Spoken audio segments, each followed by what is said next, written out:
tuning in again to get a piece of my 3 cents. Very busy week this week. We got week 1 of the fantasy baseball season in the books, so we're going to talk a little bit about that. Also going to spend a few minutes real quickly reviewing the S&S draft. It's a couple weeks behind us now, so I'm not going to spend too much time on that. And then a couple other quick notes we'll get to right now. First of all, yesterday was the last day of the NHL regular season. I'm sorry to say, the boys in blue lost in a shootout to the freaking Flyers. Unfortunately, as a result, will not make the playoffs. It was heartbreaking.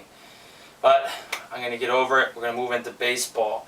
One more note on hockey, though. I wanted to congratulate Jimmy for winning a fantasy hockey championship in his first season playing fantasy hockey. He beat me in the championship and knocked Adam out in the playoffs also, I believe. So congratulations, Jimmy. Even though you run your mouth so much, he had to let me know last night that he got the fantasy sweep.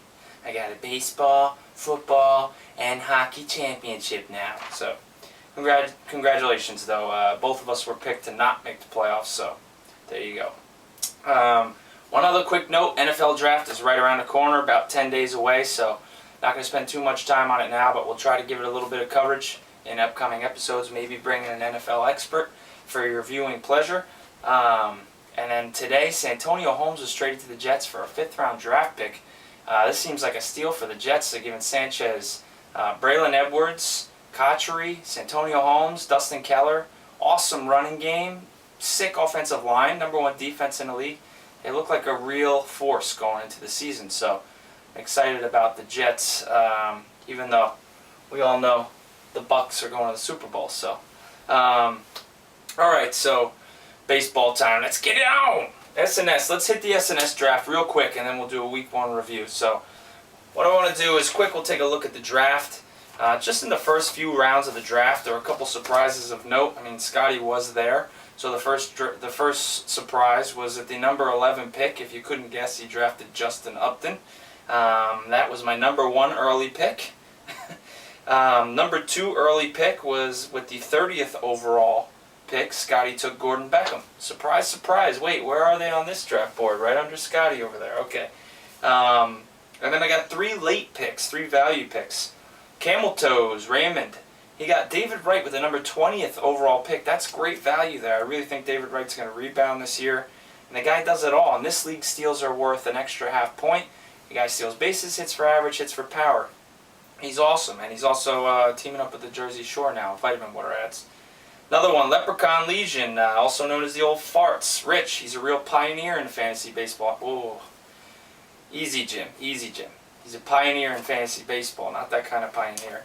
But he got Adrian Gonzalez at 22, 3rd round Adrian Gonzalez. This guy is 1st round in a lot of leagues, if not real early 2nd.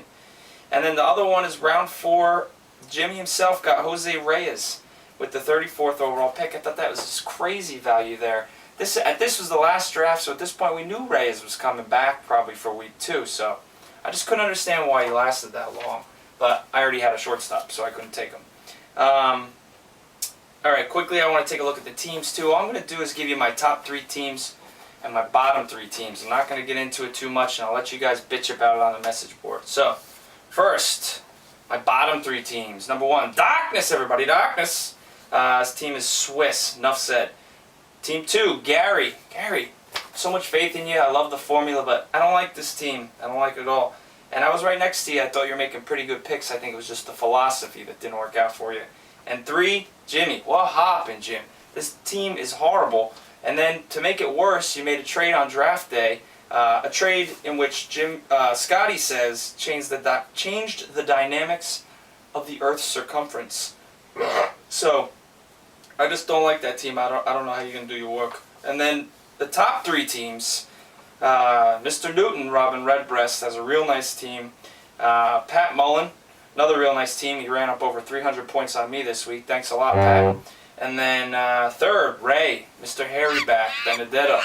Nice job at the draft, Ray. So that's the top 3 teams. Trying to think what else happened in the draft. We had great wiffle ball going on, all around good day. Lots of good food. Good time. And I know Jimmy did draft Jake Peavy, so maybe he'll pull his team out there. But when he drafted him, I think I wrote it down, he said, if he sucks, I'm going to kill everyone. So maybe we should all move away because we all know Jake Peavy's going to suck this year.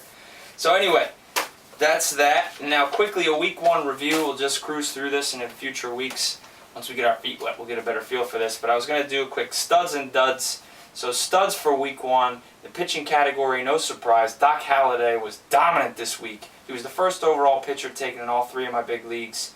Even though Lincecum's won 2 Cy Youngs, everyone knows Halladay's the man on the Phillies. He had 49 points this week.